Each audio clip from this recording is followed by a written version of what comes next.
नमस्कार, स्वागत है आपका। मैं हूं आपके साथ अनाया शर्मा। शुरुआत करेंगे बुलेटिन की विस्तार से।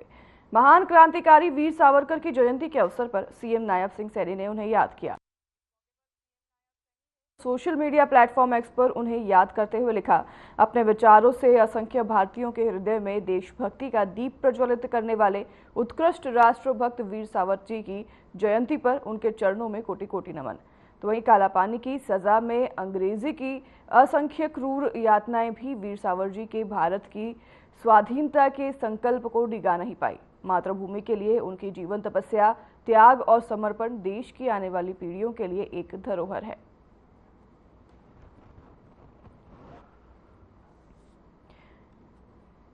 सावरकर की जयंती पर नायब सिंह सैनी ने नमन किया है।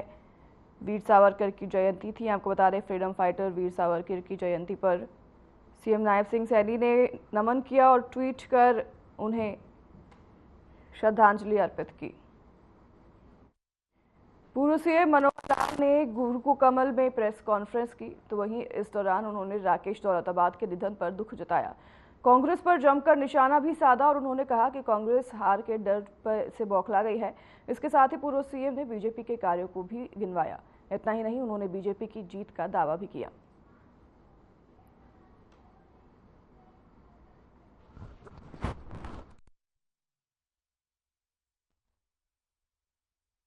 जैसा ये हमारा आयुष्मान भारत है, इसके अंदर हरियाणा ने भी 1,20,000 के बजाय 1,80,000 लिमिट करके और चिरायु हरियाणा ये योजना आगे बढ़ाई कि हम इनको भी प्रदेश की ओर से इसका जो सारा खर्च है वो वहन करेंगे। यहीं तक नहीं रुके, 1,80,000 से 3 लाख तक इसमें नॉमिनल 1,500 रुपये साल का लेकर के और वो 5 लाख का बीमा उनका भी किया। और अब तो उसके बाद जो हमने घोषणा कर रखी है, चुनाव शुरू होने से पहले नोटिफाई अभी होनी है वो, लेकिन उसमें एक प्रकार से इसको यूनिवर्सल कर दिया कि सब लोग 5,000 रुपये का एक प्रीमियम दे करके और अपने आप को उसमें जोड़ सकते हैं, कोई आयु का हिसाब नहीं है। तो ऐसी योजनाएं बहुत बनाई है। जहाँ तक आयुष्मान भारत 70 साल से ऊपर के लोगों का है, उसमें इंडिविजुअल के लिए 5 लाख रुपए का बीमा 70 साल से ऊपर के लोगों का, वो भी हमने अपने संकल्प पत्र में ये जारी कर चुके हैं। तो ऐसी लोकहित की योजनाएं, ऐसे नेशनल इंटरेस्ट के इश्यूज आज निर्णय प्रक्रिया में मोदी जी, अमित शाह जी, इनका देश और दुनिया में धाक जमी है कि कितने कॉम्प्लिकेटेड इश्यूज होते हैं, उसको कैसे सरल तरीके से और उसका निर्णय ले लेते हैं। अब कांग्रेस के लोग हमेशा डराते रहे क्या कि अगर आपने राम जन्मभूमि के विषय को हाथ लगाया, अगर आपने 370 को हाथ लगाया तो गृह युद्ध हो जाएगा, देश में खून की नदियां बह जाएंगी। लेकिन मैं पूछना चाहता हूं, क्या किसी के शरीर पर कोई खरोंच आई? कितना स्मूथली ये सारे काम हुए। राम जन्मभूमि का कोर्ट ने निर्णय दिया और 370 का जो अमेंडमेंट है वो सरकार लेके आई और किसी ने, बल्कि जम्मू कश्मीर के लोग उसमें आज प्रसन्न हैं। जम्मू कश्मीर के लोगों को लगता है कि हम देश की मुख्य धारा में आ गए। जो वहाँ के लोकल लीडर्स जो अन्याय करते थे, उस अन्याय से वो बच गए। सरकारी खर्चा जितना दिखा दिया जाता था, कोई ऑडिट नहीं होता था, वो ऑडिट वहाँ होने लग गया। एससीज को जो रिजर्वेशन वहाँ होता नहीं था, वो एससीज को रिजर्वेशन मिलने लग गया। नौजवानों को रोजगार के साधन, इंडस्ट्री को वहाँ जाने का मौका, ये सब मिले हैं। कुल मिलाकर जम्मू कश्मीर की जनता भी इस विषय को सराहती है। जो कांग्रेस के लोग यानी मुसलमानों को अपना एक वोट बैंक मान के चलते हैं, आखिर उनके प्रति अगर उनकी बहुत ज्यादा लगाव और सहानुभूति होती तो मुस्लिम महिलाओं के साथ ये अन्याय लगातार न चलता, जो अन्याय 3 तलाक के रूप में मुस्लिम महिलाओं को झेलना पड़ता था। मोदी जी ने उसको समाप्त किया। मेरा कहना कि यह है कि मुद्दे राष्ट्रीय थे और इन लोगों ने जानबूझ करके और छोटे छोटे मुद्दों पर लेकर के आए कि जनता को हम कैसे बहका सके, कैसे उनको झूठ बोल करके उनको आकर्षित कर सके। इससे बड़ा झूठ नहीं हो सकता कि हम सरकार में आएंगे तो हम 1 लाख रुपया हर गरीब महिला, नौजवान, बेरोजगार उसके खाते में डालेंगे, जिसका उन्होंने कहा कि अगस्त के महीने में आपको इतना पैसा मिलेगा। मैं ऐसा उनसे पूछता हूँ, मेरा प्रश्न है कि कभी हिसाब किताब तो पढ़ा होगा उन्होंने थोड़ा बहुत। अगर हिसाब किताब लगा लें तो ऐसी जनता 130 करोड़ में से अगर मानो 40% भी हो तो 52 करोड़ बनती है। अगर यानी 40%, अगर 30% भी कर लें तो ये 40 करोड़ बनती है। 40 करोड़ लोगों को अगर 1-1 लाख रुपया दे दिया तो कितना चला जाएगा? 40 लाख करोड़। और देश का बजट आज कितना है? इस साल में बजट तो भी पेश हुआ है। टोटल बजट 48 लाख करोड़ है। अगर 48 लाख करोड़ में 40 लाख या 52 लाख करोड़ केवल एक स्कीम में देने के लिए तैयार हो गए हैं तो भाई ये तो कोई भी सरल आदमी पूछेगा आप पैसा लाओगे कहां से? अगर एक ही स्कीम के ऊपर देश ने चलना और बाकी सारा देश बंद करना है तो देश बंद नहीं होने वाला, इनकी दुकान जरूर बंद है। तो ऐसे ऐसे झूठ, ऐसे ऐसे किस्से ये लोगों ने लोगों को सुनाए हैं। अब आम आदमी भ्रमित होने में थोड़ा उसको लगता है कि शायद 1 लाख मिल रहा है। इन्होंने पिछली बार भी कहा था कि हम युवकों को 72,000 रुपया मिनिमम आय की गारंटी देते हैं। यानी अगर नहीं भी वो कुछ करता होगा तो 72,000 रुपया उसके खाते में जाएगा। उस 72,000 को उन्होंने 1 लाख किया। जबकि प्रधानमंत्री जी कहते हैं कि नहीं, हम युवाओं को तो स्किलिंग कराएंगे, उनको स्किलिंग करा के उनको लोन देंगे, इंटरेस्ट माफ करेंगे, लेकिन काम खुद करना पड़ेगा। और उस काम करने के लिए उन्होंने लोन के रूप में मुद्रा स्कीम चलाई। 10 लाख अभी नए अगले 5 वर्ष के लिए 20 लाख कर दिया। छोटे छोटे रेडी फेडी वाले उनको 10,000 रुपया, 20,000 रुपया, 50,000 रुपया, अब 1 लाख कर दिया कि उनको जितनी आवश्यकता है बिना इंटरेस्ट के वो भी देंगे। स्वनिधि स्कीम के अंतर्गत महिलाओं के लिए उन्होंने कहा कि हम महिलाओं को लखपति दीदी यानी जो सेल्फ हेल्प ग्रुप्स हैं उनका उत्पाद वो जो बनाते हैं, छोटी छोटी चीजें बनाते हैं, कोई खिलौने बनाता है, कोई घर के सामान, कपड़े का सामान है, कोई बुनाई है, कोई कढ़ाई है, या कोई खाने की चीजें, कोई बिस्कुट बनाते हैं, कोई मुरब्बा बनाते हैं, कोई अचार बनाते हैं। इन सब की बिक्री की व्यवस्था हम करेंगे क्योंकि इसमें सबसे कठिनाई काम है वो मार्केटिंग की है। बीजेपी प्रत्याशी और राई से विधायक मोहनलाल बड़ौली का बयान सामने आया है जिसमें वो अपनी ही पार्टी के नेताओं पर कांग्रेस की मदद करने के आरोप लगा रहे हैं। उन्होंने कहा है कि पार्टी के लोगों ने पार्टी के खिलाफ जाकर काम किया है। इतना ही नहीं, उन्होंने कहा कि ऐसा करने वालों के खिलाफ समय आने पर कार्रवाई होगी। तो वहीं नेताओं का ऑडियो और वीडियो भी सामने आया है। मोहनलाल बड़ौली ने कहा कि इसको लेकर सीएम के सामने समीक्षा बैठक रखी जाएगी। इसके साथ ही उन्होंने यह कहा कि कांग्रेस पार्टी ने देश को बांटने का काम किया है।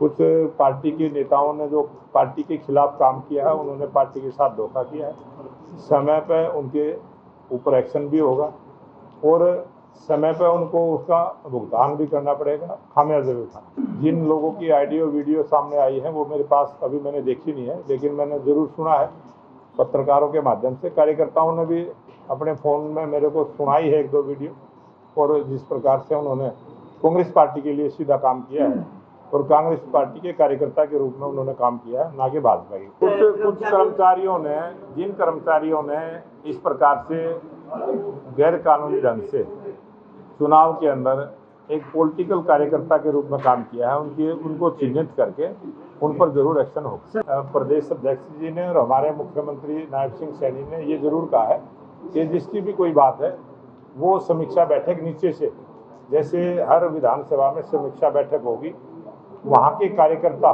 जिस प्रकार का फीडबैक देंगे वो फीडबैक ऊपर पहुँचाने का काम है।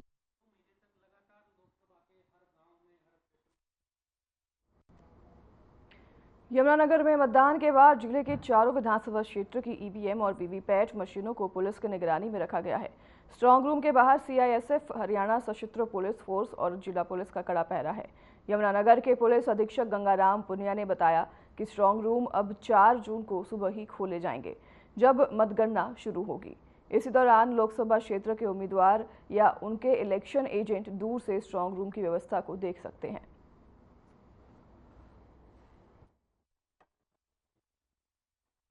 देखिए, मतदान के बाद में जितनी भी हमारी ईवीएम मशीन या इलेक्शन मटेरियल था वो अब स्ट्रांग रूम में सील कर दिया गया है और त्रिस्तरीय सुरक्षा की व्यवस्था हमने करी है। जो इनर कॉर्डन है उसमें CAPF central armed police force लगाई गई है और जो मिडल कॉर्डन है उसमें हरियाणा आर्म्ड पुलिस तैनात की गई है और जो आउटर कॉर्डन है उसमें जिला पुलिस तैनात की गई है। तो 3 घेरे सुरक्षा की व्यवस्था के हिसाब से बनाए गए हैं, जहाँ 24 घंटे चाक चौबंद सुरक्षा व्यवस्था रहेगी। और साथ ही डीएसपी रैंक का एक ऑफिसर और सिविल डिपार्टमेंट की तरफ से एक गजेटेड ऑफिसर जो यहाँ पर कंट्रोल रूम बनाया गया है उसमें 24 घंटे तैनात रहेंगे, ताकि यदि किसी प्रकार का कोई भी इश्यू आए तो उसका तुरंत समाधान किया जा सके। साथ ही सीसीटीवी कैमरे भी लगाए गए हैं और जो इनर कॉर्डन में जो जवान तैनात है उनको कैमरे भी दिए गए हैं, ताकि जो भी विजिटर्स यहाँ पर आएंगे उनकी प्रॉपर जो रिकॉर्ड में एंट्री भी की जाएगी और पूरी वीडियो भी बनाई जाएगी। इंडियन नेशनल लोकदल के नगर पार्षद मोहित राठी को जान से मारने की धमकी दी गई है। धमकी देने वाले ने मोहित को नफे सिंह राठी के परिवार से दूर रहने की हिदायत भी दी है। बता दें कि सोमवार दोपहर को एक व्हाट्सएप कॉल सहित मोहित को फोन आया था और कॉल करने वाले ने अपना नाम तो नहीं बताया, लेकिन इतना जरूर कहा कि थोड़ी दिनों में नतीजा दिखा देंगे। वहीं मोहित ने इसकी शिकायत पुलिस को दे दी है। शिकायत के आधार पर पुलिस ने मामला भी दर्ज कर लिया है। फिलहाल अब तक मोहित को कोई भी सुरक्षा नहीं दी गई है।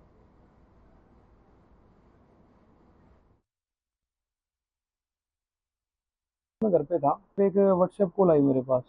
मैंने फ़ोन उठाया और सीधा उसने बोला कि मोहित राठी बोल रहे हो? मैं कहा जी। बोला पापा का नाम सुदेश राठी है। फिर मैंने पूछा भाई क्यों पूछ रहे हो आप, कौन वो, क्या मैटर है? तो उन्होंने बताया नहीं। वो सीधे कह रहे भाई जितना पूछा जाए उतना बता। तो मैंने उनको बताया नहीं, तो उल्टा सीधा बोलने लगे। फिर सीधा बोला भाई मार देंगे तेरे को हम, और नफे सिंह राठी के परिवार से दूर रहो, ज़्यादा कूद मत। फिर बार बार उनका कॉल आ रहा था। फिर मैंने दोबारा कॉल किया उनको वापस, क्योंकि मैं फैमिली के साथ था। वो गाली गलौज करने लगे पीछे से।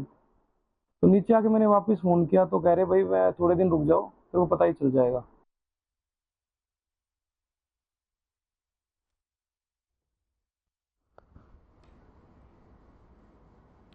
इनेलो प्रदेश अध्यक्ष नफे सिंह राठी हत्याकांड मामले में मंगलवार को सीबीआई ने एफआईआर में नामजद आरोपियों से सीबीआई ने पूछताछ की है।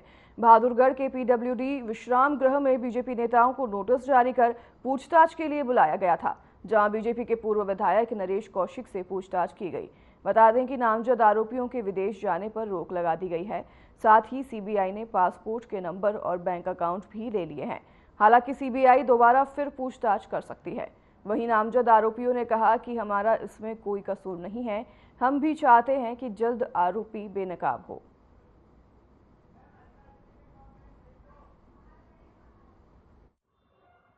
आज सीबीआई के अधिकारियों ने हमारे को बुलाया है नफे सिंह के हत्याकांड मामले में। तो हमें जो भी जानकारी हमारे पास थी पूरी दे दी गई है, और हम भी चाहते हैं जल्द से जल्द इस केस का निपटारा हो, पता चले कि किस व्यक्तियों द्वारा ये काम किया गया है। आज किसे किसे बुलाया गया था? आज जो एफआईआर में 7 आरोपी जिनके नाम थे एफआईआर में, ये आए थे सारे। सीबीआई ने हमें बुलाया था, उन्होंने हमसे पूछताछ की। जो उनको हमारे से भाई पूछना था, जो डॉक्यूमेंट्स चाहिए थे, जो रिकॉर्ड पूछना था, वो सारा हमने उनको दे दिया। और आगे जब भी बुलाएंगे हम तफ्तीश में जब भी हमेशा शामिल होंगे, जब जरूरत होगी जब जब आ जाएंगे। क्या क्या सवाल पूछे गए आपसे? हमारे से तो यही पूछा गया भाई उस दिन आप कहाँ थे जिस दिन ये मामला हुआ, और बैंक अकाउंट वगैरह डिटेल वगैरह पूछी गई, ये सवाल पूछे गए। और उसके साथ साथ यूँ भी था भाई कि जो आपके मतलब पासपोर्ट वगैरह हैं, आप कहीं गए हैं कभी विदेश या नहीं गए, वो पासपोर्ट वगैरह हमारे मांगे गए, वो सारी डिटेल दे दी। जांच का विषय चल रहा है और वो अपनी इन्वेस्टिगेशन में लगे हुए हैं, तो इसीलिए इस मिला का सीबीआई था। और हम चंडीगढ़ में एक मीटिंग में गया हुआ था, समीक्षा बैठक थी, उसमें लोकसभा के सभी संयोजक, सभी प्रभारी और सभी हमारे लोकसभा के विस्तारक और सभी कैंडिडेट जो लोकसभा के थे, ये सब बुलाए हुए थे।